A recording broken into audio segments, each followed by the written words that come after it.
Hello, Fiedelbogen here. To my fellow workers in the vineyard, worldwide greetings.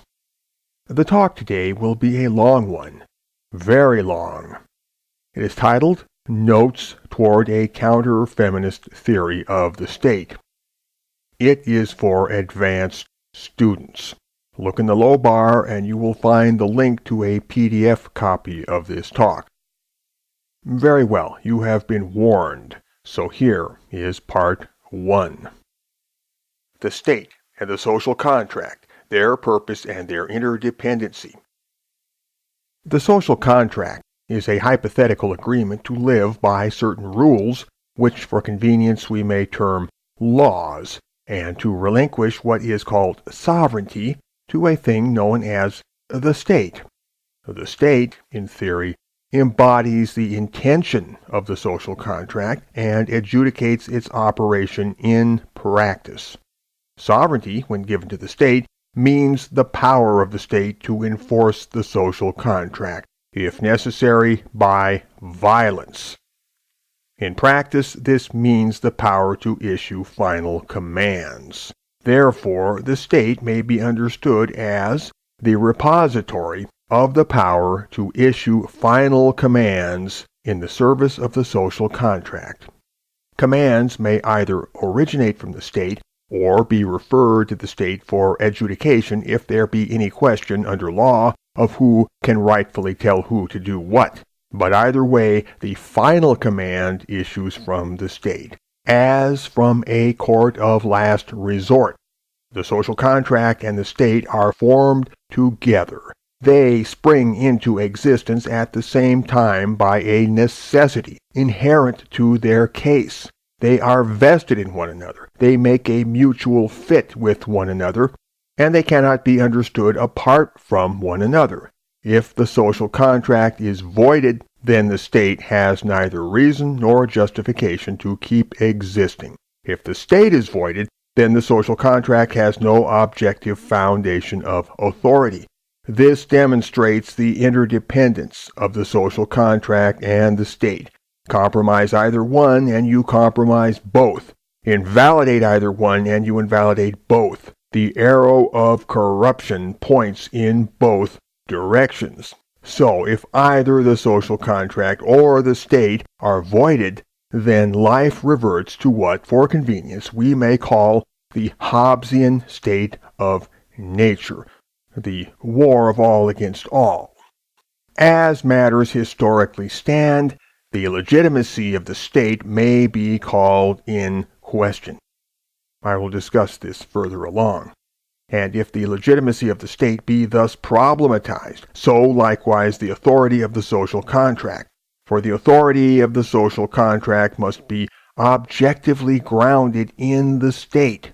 And if the state is rotten, then the contract, perforce, rests upon a rotten foundation, and therefore lacks objective basis. This raises the question of political obligation. In practice, such obligation boils down to any social contractual duty you might feel toward your neighbor, to wit, any imagined moral imperative to be a good Samaritan, or to behave with other than complete rapacity.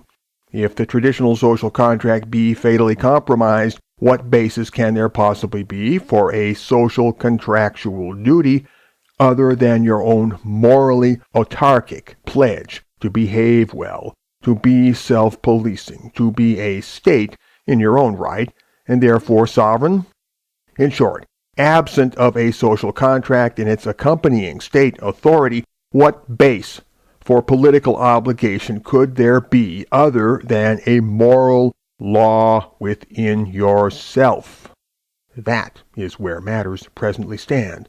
None of this should be construed in the light of recommendation. Read it rather as a description of worldly forces and dilemmas which are growing and gaining urgency. Part 2. The extended nature of the state. Feminist innovation has imposed upon the world a number of radically altered conditions, We who work to bring about the neutralization of anti-male politics are bound by the requirements of our craft to make note of such things. Prominent among these altered conditions is the nature of the state. Consequently, the entire system of laws, customs, protocols, policies, public discourses, governing institutions, and power relations which either directly or indirectly take their cue from the state. In the aftermath of feminist innovation, the state has become feminized, by which I mean critically infiltrated by the feminist worldview. In consequence, we may describe the state as anti-male. And what is the feminist worldview?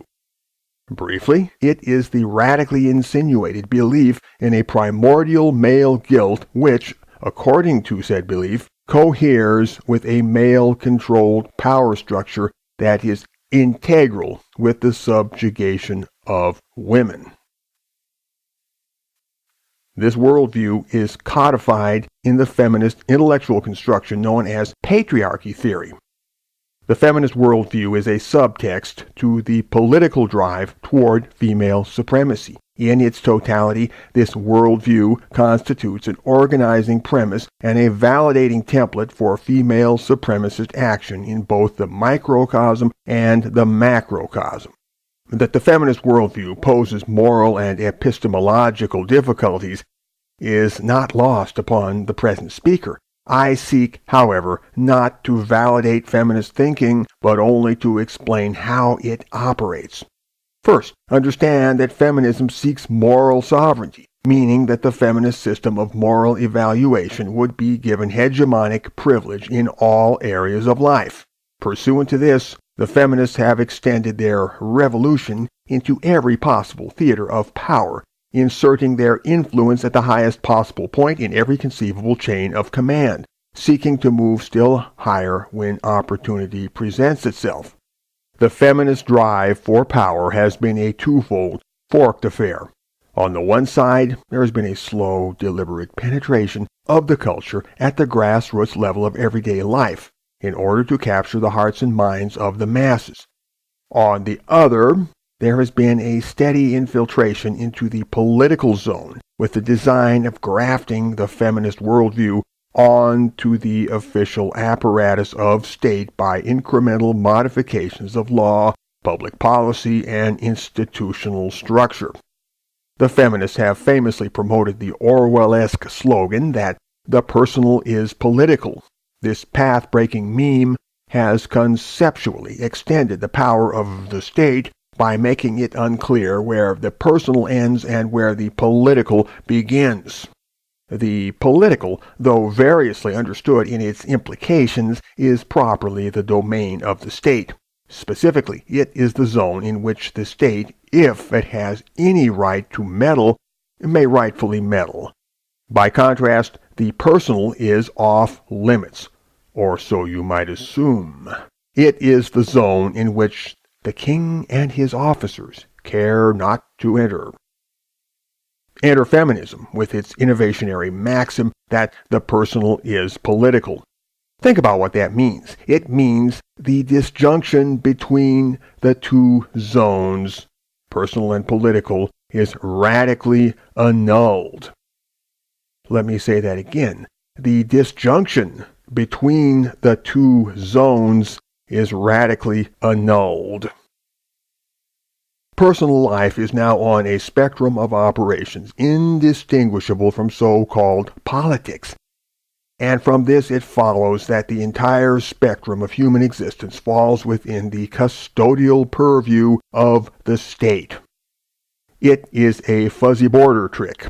Being thus wise deprived of clarity, the boundary between the personal and the political becomes a nebulous, sponge-like membrane through which the political creeps by capillary action into the personal, which is to say that the state, and all that concerns it, bleeds into the zone of private existence and mingles with that zone, robbing it of its treasure, its subjectivity, its essential mystery, and most importantly, its power to operate autonomously.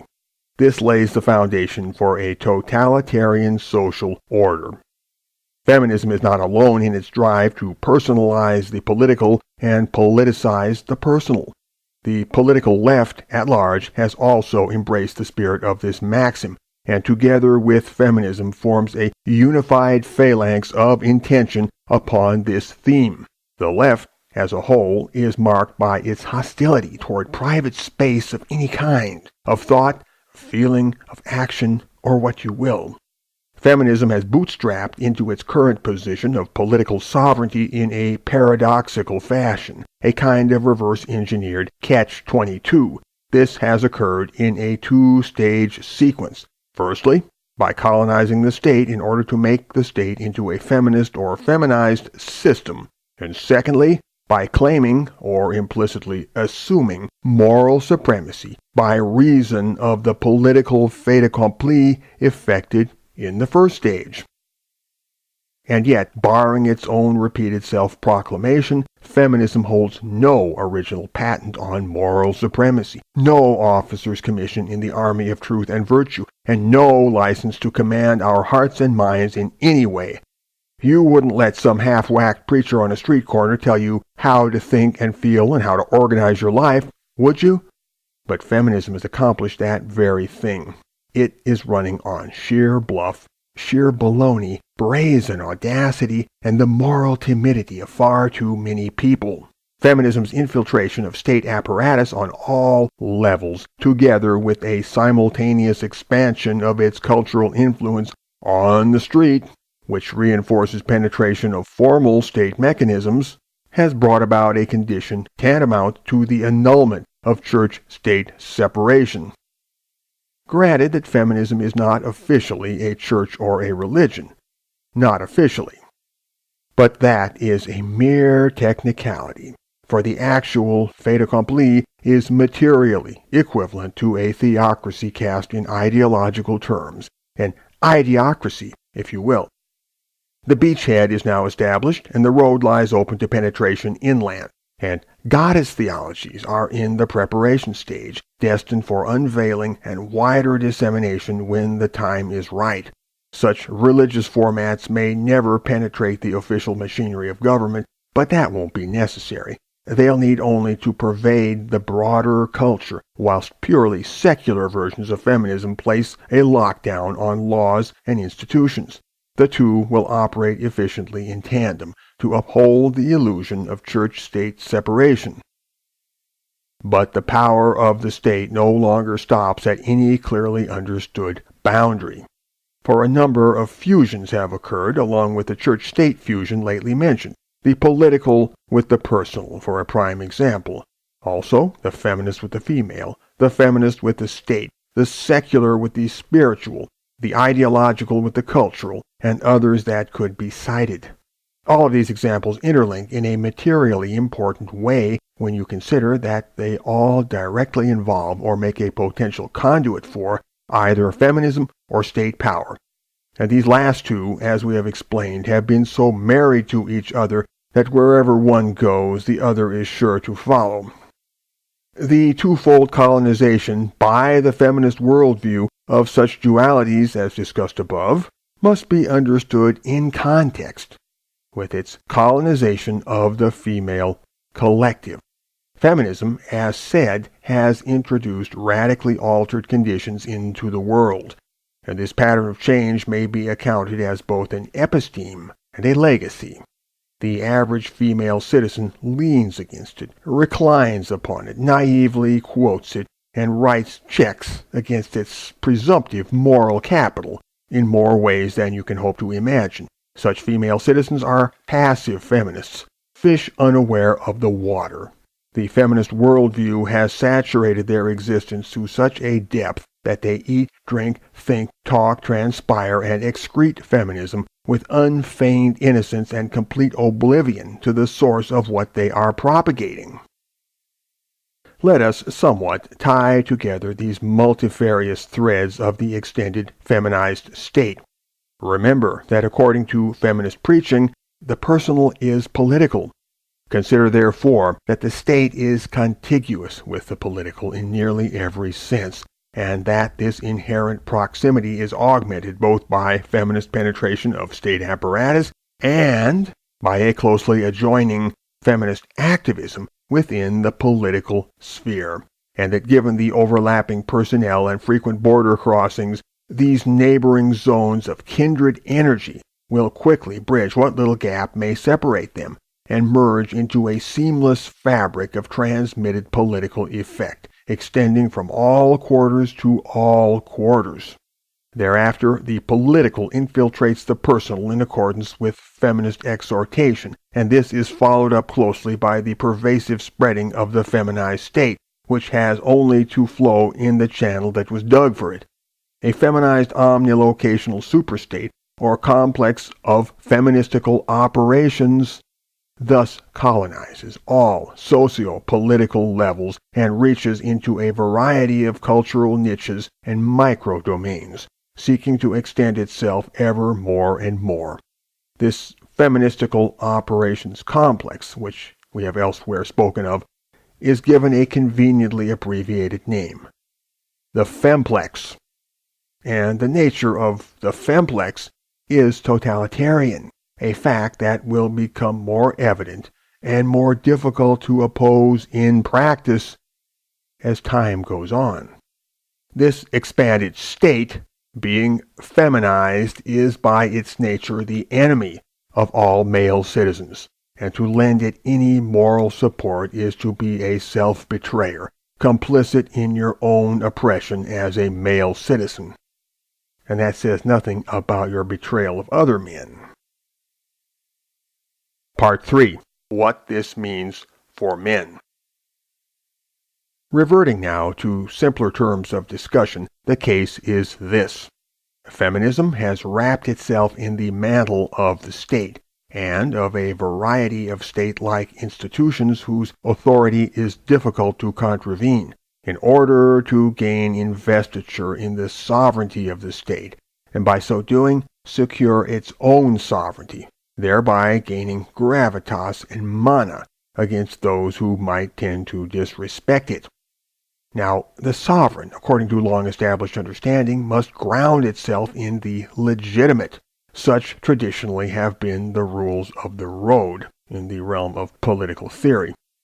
But in the end, feminism has succeeded only in tainting the state and illegitimizing the state, and by that means cutting off the legs of any pretense to sovereignty that it, feminism, may wish to assert. Thus feminism, in truth, stands only upon its original self-proclamation, which of itself can never boost feminism above the primeval mud of contenders. For the state, having been rendered illegitimate by feminism itself, cannot legitimately serve feminism as a booster seat. The state is no longer a thing apart from feminism, but rather a part of it. Accordingly, any investiture of feminism in the purported sovereignty of the state adds up to a feminist sovereignty by self-investiture, which in the end means that the feminist worldview has no sovereignty whatever. It has no purchase, no traction, no inherent mind share entitlement, no rightful hegemonic status in the realm of public discourse. And so we are in no way bound, legally, morally, or otherwise, to endorse the feminist worldview, or acquiesce in it, any more than we are bound to convert to religion X or religion Y. And the state, being critically infiltrated by the feminist worldview, now upholds its purported sovereignty solely by virtue of its assumed monopoly on violence, to wit, that persons, styled officers of the law, are franchised by the state to make free with this monopoly under stated conditions, bidding you step entirely within a barred enclosure. Simply stated, the state, being destitute of legitimate authority, henceforth holds merely a de facto power to compel the perfunctory obedience of those, such as the present speaker, who deem discretion the better part of valor. No, I don't play macho games with cops, although I don't rule out the possibility of someday doing so. Given that the state is tainted by the feminist worldview, and therefore hostile to men, it no longer has the moral authority, read legitimacy, to command the respect of any male citizen, and any such citizen is free, at least in his sovereign heart and mind, to go his own way according to the dictates of his prudentiality, to wit, the philosopher's golden highway of not getting caught. I say this not prescriptively, but rather upon the foundation of simple objective fact. It is a fait accompli, love it or hate it, but this is now the way things are, and it would be fatuous to pretend otherwise. If the state has no legitimacy, it has no sovereignty, and if it has no sovereignty, it has no right to command me, but only the power to coerce me. Hence, the state has no legal or moral authority to make me act either legally or morally toward women, or for that matter, anybody else. Finally, the only sovereignty which governs me is the moral law within me, whatever shape, fair or foul, this may assume. Given the invalidation of the state, such a sovereignty constitutes, by default, the only possible basis for any social contractual bond. I say bond, for in the nature of the case it cannot properly be termed a duty. Feminism has done away with the former system of life between the sexes, which was grounded in a social ecology of reciprocal obligation. By grafting itself onto the machinery of state, feminism has effectively voided this former system as a social contract, and replaced it with an advocacy system which seeks to secure the interests of women in a one-sided manner, at best oblivious to the welfare of men, and at worst actively hostile to it. The feminist system, over the years, has accumulated certain consequences, a negative energy, if you will, which cannot fail to be discharged eventually. The division of male and female into separate political interest groups is now an historically objective reality. I am not proposing or recommending such a thing, and I am certainly not celebrating it. Let me say that again. I am not proposing or recommending such a thing, and I am certainly not celebrating it. No, I am simply directing attention to the established factuality of it. It is here now, and it is real. And to bury our heads in the sand and pretend otherwise would be sophomoric, not to say foolhardy. In so asserting, I merely acknowledge the fait accompli of history, the apparatus of state being tainted by the feminist worldview.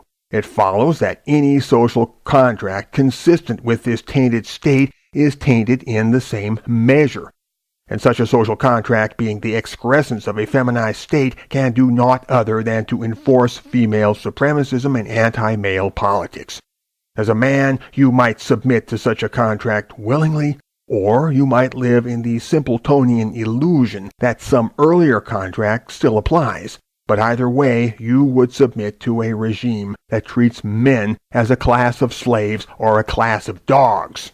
And to be a slave or a dog means you are less than a citizen, or less than human. In both cases, you are less than a man. So tell me, brother man, do you feel bound to such a contract? Or do you feel bound to rip it in pieces and toss it to the wind? Think carefully about this, and know the terrible freedom that beckons you and beckons us all. Fiedelbogen, out, out, out, out, out, out, out, out, out.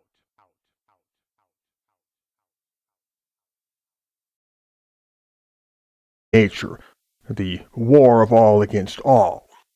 As matters historically stand, the legitimacy of the state may be called in question. I will discuss this further along. And if the legitimacy of the state be thus problematized, so likewise the authority of the social contract. For the authority of the social contract must be objectively grounded in the state.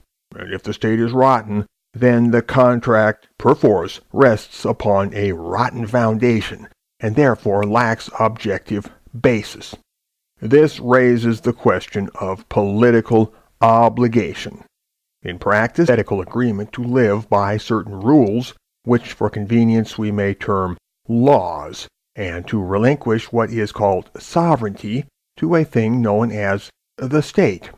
The state, in theory, embodies the intention of the social contract and adjudicates its operation in practice. Sovereignty, when given to the state, means the power of the state to enforce the social contract, if necessary, by violence. In practice, this means the power to issue final commands. Therefore, the state may be understood as the repository of the power to one another. If the social contract is voided, then the state has neither reason nor justification to keep existing. If the state is voided, then the social contract has no objective foundation of authority. This demonstrates the interdependence of the social contract and the state. Compromise either one and you compromise both. Invalidate either one and you invalidate both. The arrow of corruption points in both directions. So if either the social contract or the state are voided, then life reverts to what, for convenience, we may call the Hobbesian state of to issue final commands in the service of the social contract. Commands may either originate from the state or be referred to the state for adjudication if there be any question under law of who can rightfully tell who to do what. But either way, the final command issues from the state, as from a court of last resort. The social contract and the state are formed together. They spring into existence at the same time by a necessity inherent to their case. They are vested in one another. They make a mutual fit with one another, and they cannot be understood apart from. Hello, Fiedelbogen here. To my fellow workers in the vineyard, worldwide, greetings.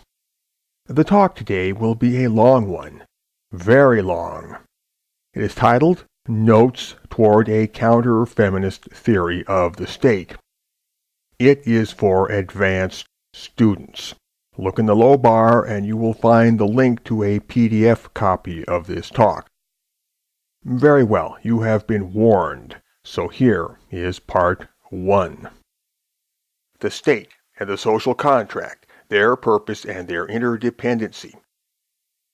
The social contract is a hypothetical